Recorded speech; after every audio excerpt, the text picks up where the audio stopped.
What's up, everyone? Out of nowhere, Grinding Gear Games have just announced a huge new mid-season patch coming to Path of Exile 2. So they're calling this 0.2.1. It's going to have like new uniques, new socketable items, big changes to like the end games, reworks to items. So yeah, this is a big one. I'm quite excited to go through this. I thought we were kind of, we got a lot of like, patch C, patch H, patch F, all that sort of stuff. So I kind of thought we were just getting a few little tweaks until the next big league, but this is looking like a big new addition. So yeah, let's go through it. I think there's some very good stuff here, but I also think there's some stuff that I'm a little nervous on that I kind of want to talk about. So yeah, let's go through it. First up, the date. They expect to deploy this at the end of next week. So we are now on Thursday. So this will likely be out in like a week from today, I'd assume, unless there's like some big delay. Endgame Rewards. When setting up the frequency of encounters and rewards for PoE2, we've decided how many maps players have to do in order to get them. After extensive testing, we believe we overshot this number substantially. So we've already increased the items that drop from monsters. However, there are some very cool items to find, but you won't ever find them because they're incredibly rare. One of the focus of this patch is to make chase items more common, but also adding more chase items to find. Now this is a very, very hard thing to balance because you've got two types of players. You've got your casual players that, they want to achieve a fairly good build and see the end game. And then you've got your hardcore grinders that want to, play this every single day and sweat the game out. And you've got to kind of please both. You want to have like a constant progression and you want, there to be some really hard chase items, but at the same time, you want everyone to kind of see the cool parts of the game. So there's definitely something hard for them to balance, but they made a lot of good changes with items this season. The last patch was amazing and I kind of trust that they're on the right path here. Unique items, 0.2.1, we're going to be significantly improving both the drop rates of incredibly rare unique items you already have, as well as adding a bunch of new exciting chase items that will take your builds to new heights. So this is huge. So that means like the super rare items are going to be easier, but there's even better chase items, which I kind of wasn't expecting a big change to the meta, but we never know now. We're also buffing some of the rarer uniques that were intended to be chase, but didn't live up to the standard. You see significantly more chase uniques than before, and we'll be doing a post to show some of the new uniques next week. This is massive. This is massive. This is absolutely 10 out of 10. I think one thing that I've felt a lot this season is if you played before Dawn of the Hunt and then you played Dawn of the Hunt, you'll notice a big drop off in end game chase items. Like before, like you could go and beat like the Breachstone boss and the drops were so good because they were like build defining. You go and beat like the King of the Mists and the drops were so good that everybody wanted them, which meant your end game, like you had this good chase. You could put like tons of sockets in your skill tree. So when you ran like Trial of Sekima, those sockets were amazing and everybody wanted these jewels. And they nerfed all of this stuff and they refined everything in so much that your actual end game chase items fell off. You didn't have a great deal of end game chase items. So this is probably one of the greatest things as someone who's likes to play at endgame for a long period of time. The idea that we can do this is fantastic. I'd like to see what you think of this. I think it's a big W. Craftable socketables. One of the issues we have with socketable crafted gear at the moment is that by the time you get to endgame, there isn't really anything new or exciting to find to socket in your gear. Yep, everyone just sockets the same thing, Resistant attributes are great to help with solving problems in the early game, but in the end game, you should be swapping all these out for more interesting and powerful mods.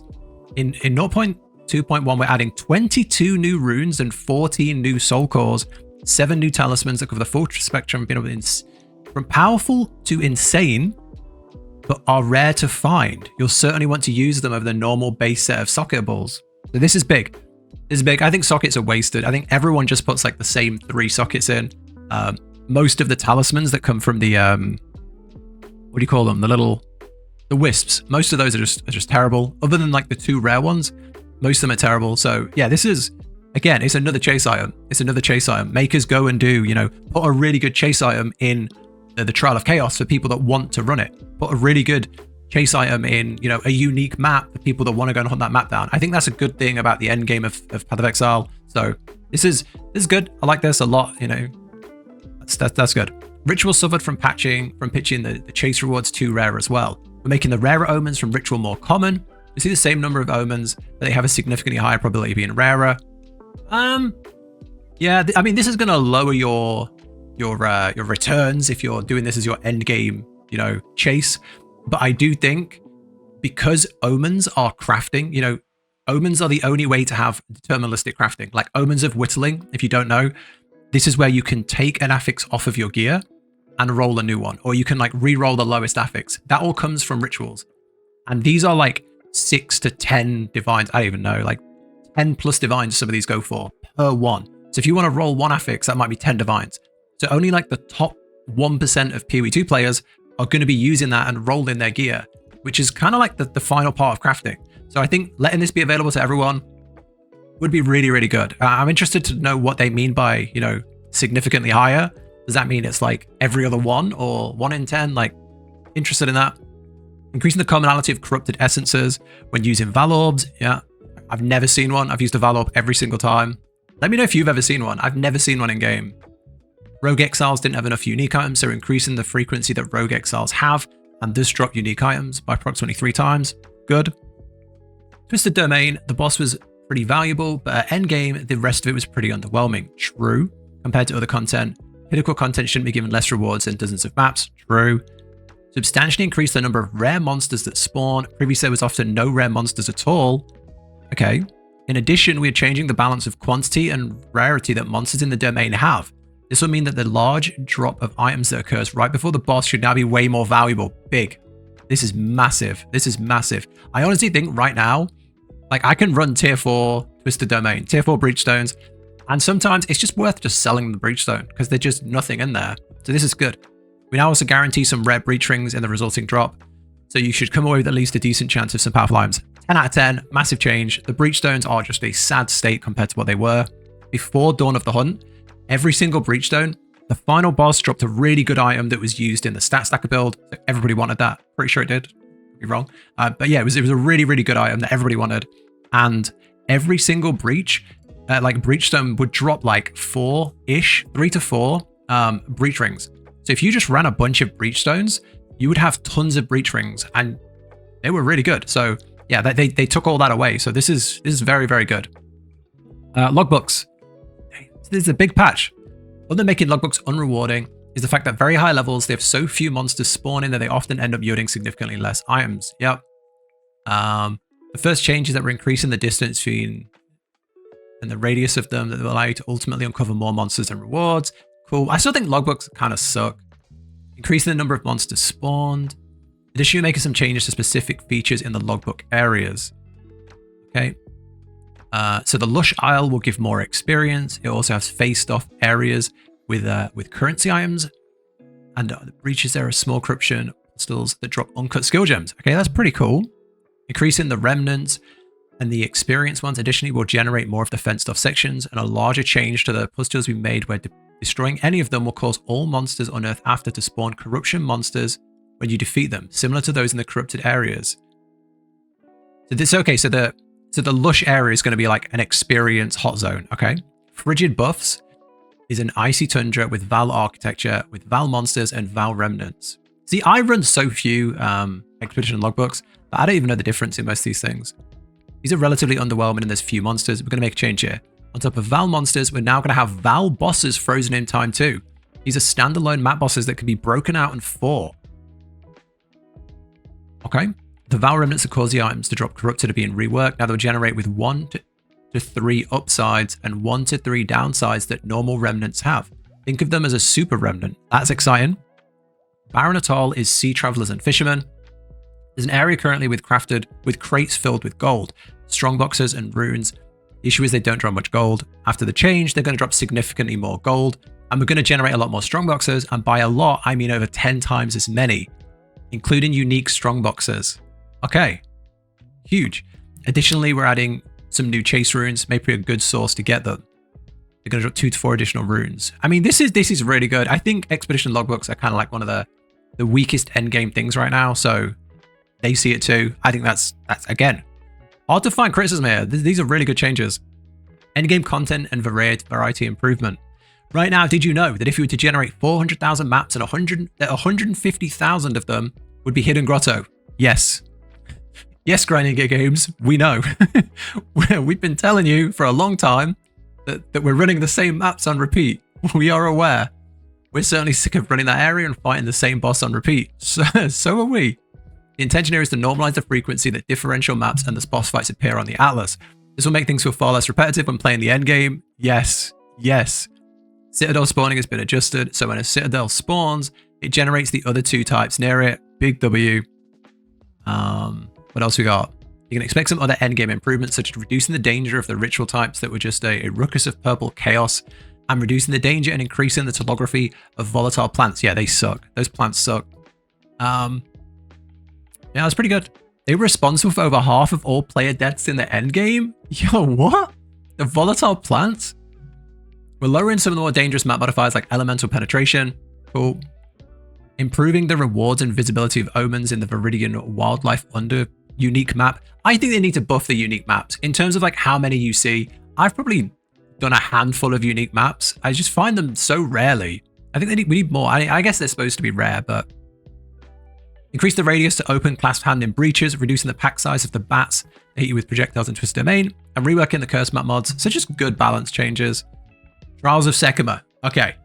The controversial opinion. Trial of Sekima is one of the most fun things in the game. I know.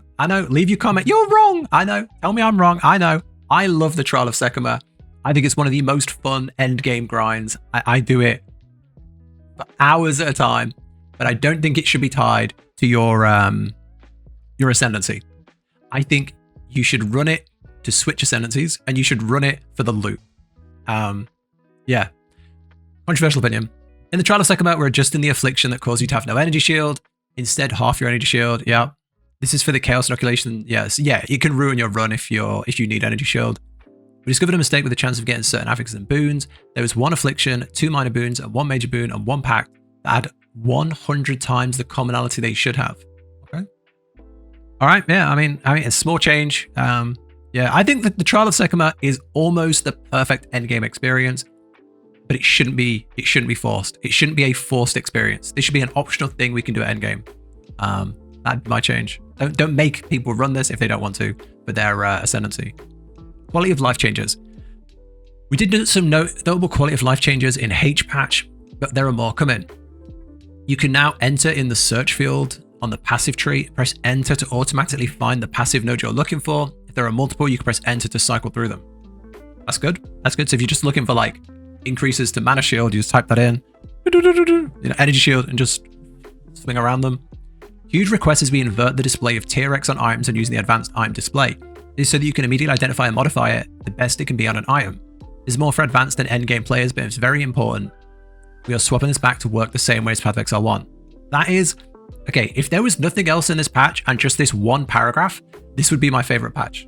If there was nothing else in the entire patch, you might not even know how good this is if you've not played PoE 1. So right now there's like a scale of what items can roll. So a tier 5 roll of like plus levels to minions is good, but a tier 5 roll to mana is terrible because mana can go all the way up to like, I don't know, tier 12 or something. So you don't know if something is the best roll. So you might get an item and go, oh, this looks pretty good. Put it up for a random price. You've got no idea what that's worth until you look on the trade. You've got to log in the trade site, go on, type your item in, type the affix in, and then you'll find out, oh, actually, there's like 5 more levels to this. There's 5 more tiers to this. And similarly, you might throw something away that is a max roll. Like it might have like chaos resistance and it's the max roll, but because the number's low, you don't realize. But now, if something has like 120 mana, that will be like tier 1 because you've got the best roll. It's something that's like plus 6 levels to projectiles, and that's like tier 1, is because that is the best you can get. And that is incredible. It means that like the average player can spend more time playing the game, more time farming items, and then they know when they've got a good item that they can sell, rather than like just sitting in our hideout on the website, typing in plus levels too. Okay, that's a bad item. I'll throw that one away. Plus level. So this is absolutely incredible change. Absolutely incredible change. On the Atlas, hover over the map, separate categories. If they're from the towers, another category will help you make clear and look for specific modifiers. That's fine. Also, performance improvements come in. Physics of monsters and NPCs. This is making them significantly cheaper. Cause the CPU bound bottlenecks on performance. Okay, that's fine. Optimization's good. Also added some improvements in the shop and cosmetics. I bet you have. That summarized our 0.2.1. We're looking to deploy end of next week. but we'll keep it flexible as it might fall into the week afterwards. This is a really, really, really good set of patch notes.